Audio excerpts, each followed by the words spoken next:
নমস্কার বন্ধুরা, কেমন আছো তোমরা সবাই? শুভ্রাজ হ্যাপি লাইফ এর আর একটা নতুন ব্লগ নিয়ে চলে এসেছি। এখন বসেছি কিছু নাইটির কালেকশান দেখতে।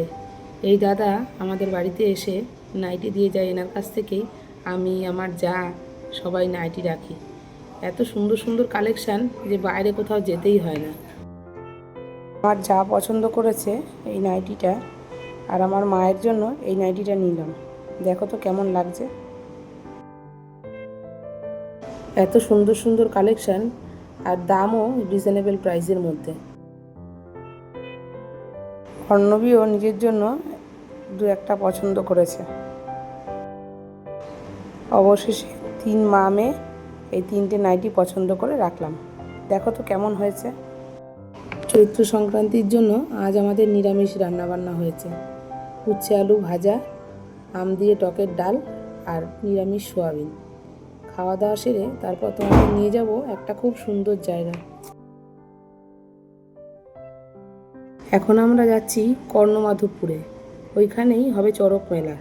এটা আমাদের বাড়ির থেকে একটু দূরে। চলে এসেছি চড়ক মেলার স্থানে। এই জায়গায় চড়ক মেলাটা আর এই পুজো খুব সুন্দরভাবে অনুষ্ঠিত হয়। আমরা প্রতি বছর এখানে আসি। চড়ক পুজোটা বাঙালি ধর্মের একটি বহু প্রাচীন পুজো। চৈত্র মাসে সারা মাস ধরে নারী পুরুষ নির্বিশেষে সন্ন্যাস ধর্ম পালন করে। দেখো এই যে এনারা সবাই বসে আছে, এরা একটা মাস ধরে সন্ন্যাস নিয়েছিলেন। চৈত্র মাসের শেষ দিন অর্থাৎ চড়ক পুজোর দিন ওনাদের সন্ন্যাস শেষ হয়।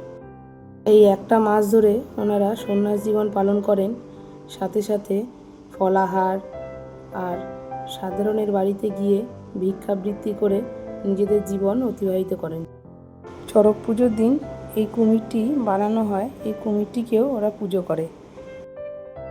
এখন ভগবান শিবের উদ্দেশ্যে ওরা মানসিক করে দণ্ডি কাটছে।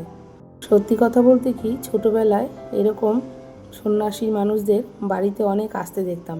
তারা এসে বলতো বাবা তারকনাথের চরণে সেবা লাগে, বাবা মহাদেব। আর আমরা তাড়াতাড়ি করে ঘর থেকে মায়ের কাছ থেকে চাল নিয়ে এসে ওনাদের দিতাম।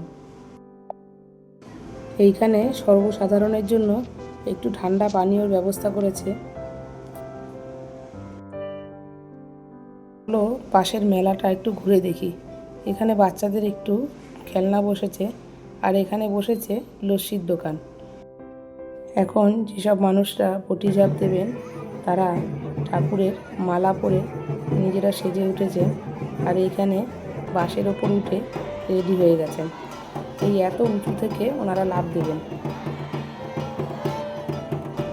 সত্যি এটা ঠাকুরের মহিমা ছাড়া আর কিছুই হতে পারে না। এত উঁচু থেকে লাফ দিয়ে সে একদম অক্ষত থাকবে।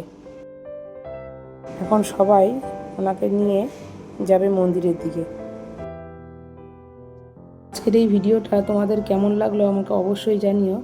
ভালো লাগলে একটা লাইক করে দিও, আর আমার চ্যানেলটাকে প্লিজ সাবস্ক্রাইব করো। দেখা হবে অন্য একটা নতুন ব্লগে।